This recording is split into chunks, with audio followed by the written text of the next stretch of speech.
बाबासाहेब तुम्ही चुकलात. कारण तुम्ही या देशाला संविधान दिलं, समता आणि स्वातंत्र्याची मूल्य दिलीत. तुमचा अपमान करणाऱ्यांना राहू द्यायचं होतं ना गुलामगिरीच्या मानसिकतेतच. बाबासाहेब तुम्ही चुकलात. कारण इथल्या स्त्रियांसाठी तुम्ही तुमच्या मंत्रिमंडळाचा राजीनामा दिला. बाकीच्या मंत्र्यांसारखी करायची होती ना तुम्ही सुद्धा मौज मजा. कारण इथल्या स्त्रियांना तसाही त्यांच्यासाठी तुम्ही केलेला संघर्ष माहिती नाही. बाबासाहेब तुम्ही चुकला. कारण तुम्ही हिंदू कोड बिल आणलं. इथल्या माय माऊलीला पुरुषांच्या खांद्याला खांदा लावून उभा करण्याचा प्रयत्न केला. वारशाचा अधिकार असेल, संपत्तीचा अधिकार, घटस्फोटाचा अधिकार, अशा अनेक अधिकार देण्याचे प्रयत्न केले. पण इथल्या स्त्रियांना तुमचं महत्व माहिती नाही. बाबासाहेब तुम्ही चुकला. कारण 15-15 तास काम करणाऱ्या कामगारांना दिवसातून फक्त 8 तास काम दिलं जावं यासाठी तुम्ही कायदा आणला. 7-7 दिवस काम करून थकणाऱ्या कामगाराला तुम्ही 1 दिवसाची सुट्टी म्हणजे विकेंड दिला आणि त्याच विकेंडला तो कामगार तुमच्या नावानं खापर फोडतो.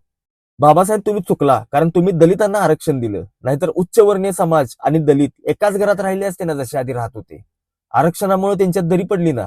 बाबासाहेब तुम्ही चुकला. कारण तुम्ही मनुस्मृतीचं दहन केलं. होऊ द्यायचं होतं ना इथल्या बहुजनांवर आणि महिलांवर ते अत्याचार.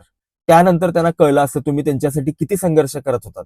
बाबासाहेब तुम्ही चुकला. कारण तुम्ही आम्हाला सांगितलं शिक्का आणि संघटित व्हा. आज खूप वाईट वाटतं जेव्हा तुमच्या स्मारकासमोर अशी अभद्र गाणी लावली जातात, नाचगाणं केलं जातं. आणि बाबासाहेब तुम्ही खरंच चुकलात. कारण तुम्ही या देशामध्ये जन्म घेतला. या देशासाठी एवढं झिजून आज तुमच्या स्मारकांची विटंबना केली जाते. तुमची पुस्तकं झाली जातात. तुमच्या स्मारकावरती प्रश्नचिन्ह उपस्थित केले जातात.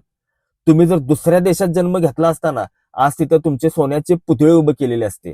तुमच्या नावाची शहरं असतील, तुमच्या नावाची विद्यापीठ असतील आणि तिथे जगभरातलं लोक आले असतील अभ्यासायला की जगातला सगळ्यात महान विचारवंत कसा होता.